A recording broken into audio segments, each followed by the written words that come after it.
ಚಿಲಿಪಿಲಿ ಹೋಮ್ ಸ್ಟೇಲಿದ್ದೇವೆ. ಈ home stay coffee ತೋಟದ ಮಧ್ಯದಲ್ಲಿದೆ. ಬನ್ನಿ ಈ ರಾತ್ರಿ ಈ ಹೋಮ್ ಸ್ಟೇಲಿ ಯಾವ ರೀತಿ ಅತಿಥಿಗಳನ್ನು ಸತ್ಕರಿಸ್ತಾರೆ, ಹಾಗೆ ಇಲ್ಲಿನ ಫುಡ್ದು ವಿಶೇಷ ಏನು, ಹಾಗೆ ಬೇರೆ ಬೇರೆ ಏನೇನು ವೈಶಿಷ್ಟ್ಯತೆ ಇದೆ ನೋಡ್ಕೊಂಡು ಬರೋಣ.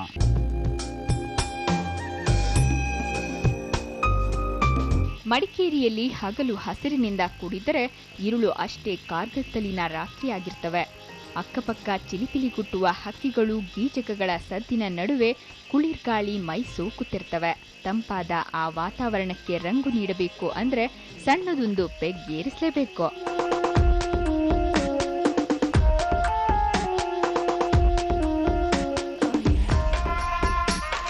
ಸಾಕಷ್ಟು ಹೋಮ್ ಸ್ಟೇಗಳಲ್ಲಿ ರಾತ್ರಿ ಕ್ಯಾಂಪ್ ಫೈರ್ನ ವ್ಯವಸ್ಥೆ ಇರುತ್ತೆ. ಹಾಡು ಕುಣಿತಕ್ಕೂ ಅವಕಾಶವಿರ್ತವೆ. ಇಂಥ ವಾತಾವರಣದ ನಡುವೆ ಒಂದೆರಡು ದಿನ ಕಳೆದು ಹೋದ್ರೆ ಸಾಕು, ಅವು ಮರೆಯಲಾರದ ಕ್ಷಣವಾಗಿ ಹೋಗ್ತವೆ.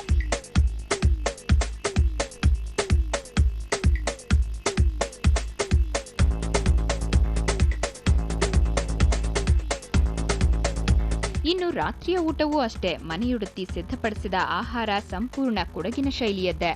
ವೆಜ್ ಇರಲಿ ನಾನ್ ವೆಜ್ ಇರಲಿ. ನಾನ್ ವೆಜ್ನಲ್ಲಿ ತಮ್ಮ ಕೆರೆಯ ಮೀನಿನೊಂದಿಗೆ ಸಮುದ್ರ ಮೀನು, ಕೋಳಿ, ಕುರಿ ಮತ್ತು ಹಂದಿ ಮಾಂಸದ ಖಾದ್ಯಗಳಿರುತ್ತೆ. ಇದು ಚಿಲಿಪಿಲಿ ಹೋಮ್ ಸ್ಟೇಯ ಒಂದು ಸ್ಪೆಷಲ್. ಕ್ಯಾಂಪ್ ಫೈರ್ ಹಾಗೆ ರಾತ್ರಿ ಕೊಡಗಿನ ಸಾಂಪ್ರದಾಯಿಕ ಫುಡ್ ಇಲ್ಲಿನ ಪ್ರಮುಖ ಹೈಲೈಟ್.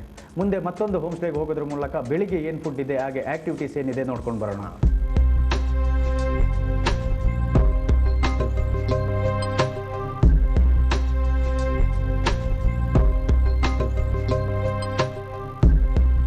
ನಾವು ಇವಾಗ ಫಾರೆಸ್ಟ್ ಫ್ಲವರ್ ಹೋಮ್ ಸ್ಟೇಯಲ್ಲಿದ್ದೇವೆ.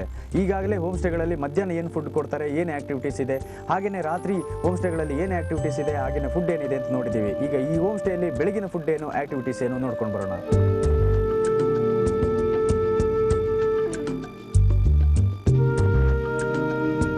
ಮಡಿಕೇರಿಯಲ್ಲಿ ರಾತ್ರಿ ಕಳೆಯೋದ್ರಲ್ಲಿ ಅದೆಂಥ ಮುದವಿದೆ ಅನ್ನೋದು ಅರಿತವನೇ ಬಲ್ಲ. ಇನ್ನು ಬೆಳಗಾದ್ರೆ ಸಾಕು, ಹಕ್ಕಿಗಳ ಚಿಲಿಪಿಲಿಯ ನಡುವೆ ಸೂರ್ಯನು ಫ್ರೆಶ್ ಆಗಿಯೇ ಉದಯಿಸಿರ್ತಾನೆ.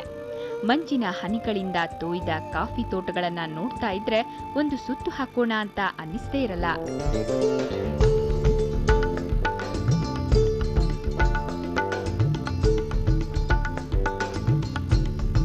ನೀವು ಕಳೆದ 4 ಇಯರ್ಸಿಂದ ನೀವೊಂದು ಹೋಮ್ ಸ್ಟೇನ ನಡೆಸ್ತಾ ಇದ್ದೀರಿ. 4.5 ಇಯರ್ಸಿಂದ. ಸೊ ತುಂಬಾ ಗೆಸ್ಟ್ ಬಂದಿದ್ದಾರೆ ನಿಮ್ಮಲ್ಲಿಗೆ. ಸೊ ಅವ್ರು ಏನು ಎಕ್ಸ್ಪೆಕ್ಟ್ ಮಾಡ್ತಾರೆ ನಿಮ್ಮಲ್ಲಿ? ಅವರು ಈಗ ಹೊರಗಡೆಯಿಂದ ಬಂದವರು ಅವ್ರ ಜೊತೆಯಲ್ಲೇ ಇರಬೇಕು. ನಾವು ನಮ್ಮ ಆಚಾರ ವಿಚಾರ ಅವರು ಇಷ್ಟಪಡ್ತಾರೆ. ಮತ್ತು ಕೂರ್ಗಿಸೋದು ಅಂತಲ್ಲ, ಕೊಡಗಿನವ್ರದ್ದು ಜೊತೆ ಮಿಂಗ್ಲಾಗೋದು, ಮತ್ತು ಅವರಿಗೆ ನಾವು ನಮ್ಮ ಕಲ್ಚರ್ ಬಗ್ಗೆ ಹೇಳ್ತೀವಿ, ಅವ್ರ ಜೊತೆ ಜಾಸ್ತಿ ಇರಬೇಕು ಅಂತ ಅವ್ರು ಇಷ್ಟಪಡ್ತಾರೆ ಒಟ್ಟಿನಲ್ಲಿ. ಸೊ ಫುಡ್ ಹೇಗೆ, ಅವ್ರಿಗೆ ಏನು ಇಷ್ಟ ಇರುತ್ತೆ? ಅವ್ರಿಗೆ ಫುಡ್ ಅವರಿಗೆ ಎಸ್ಪೆಷಲಿ ನಮ್ಮದು ಕಾಫಿ ತುಂಬ ಇಷ್ಟಪಡ್ತಾರೆ. ಬೆಳಿಗ್ಗೆದು ಮಾರ್ನಿಂಗ್ ಕಾಫಿ ಫ್ರೆಶ್ ಆಗಿ ತುಂಬ ಚೆನ್ನಾಗಿರ್ತದೆ ಅಂತ.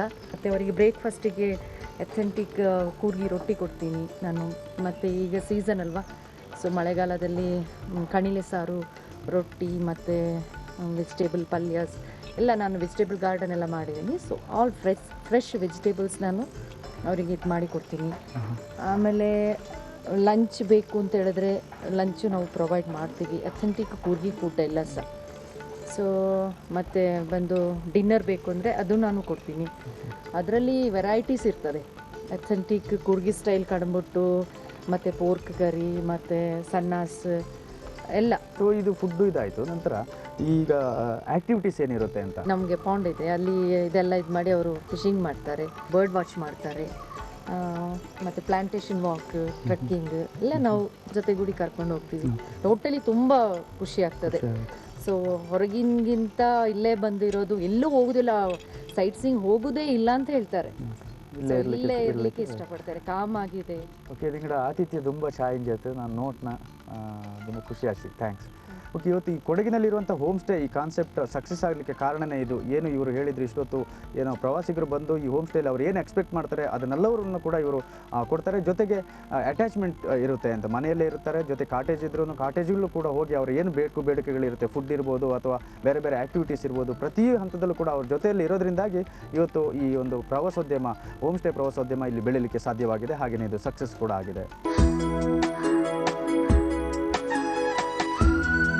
ಇನ್ನು ಇನ್ನು ಬೆಳಿಗ್ಗೆ ತಿಂಡಿಯಲ್ಲೂ ಕೊಡಗಿನ ಕಾಫಿ, ಅಕ್ಕಿ ರೊಟ್ಟಿ, ಬಿದಿರಿನ ಚಿಗುರು ಅಂದ್ರೆ ಕಳಲೆ ಸಾರು, ಕಡುಬು, ಕೊಡಗಿನ ಜೇನು, ಪಾಪುಟ್ಟು ಇವೇ ಹೈಲೈಟ್.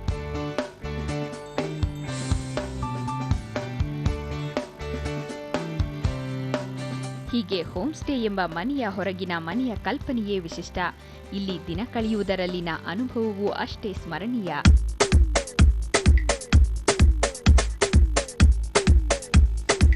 ಇದು ಕೊಡಗಿನ ಹೋಮ್ ಸ್ಟೇ ಒಂದು ಝಳಕ್. 2 ದಿನದ ಪ್ರವಾಸಕ್ಕೆ ಕೊಡಗಿನ ಹೋಮ್ ಸ್ಟೇಗಳು ಹೇಳಿ ಮಾಡಿಸಿವೆ. ಇದು ಇವತ್ತಿನ ವಿಶೇಷ. ನಾಳೆ ಮತ್ತೊಂದು ವಿಶೇಷದೊಂದಿಗೆ ನಿಮ್ಮ ಮುಂದೆ ಹಾಜರಾಗ್ತೇವೆ.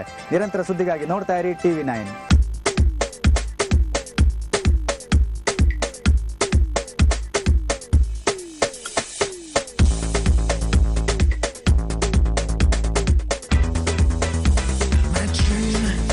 Is to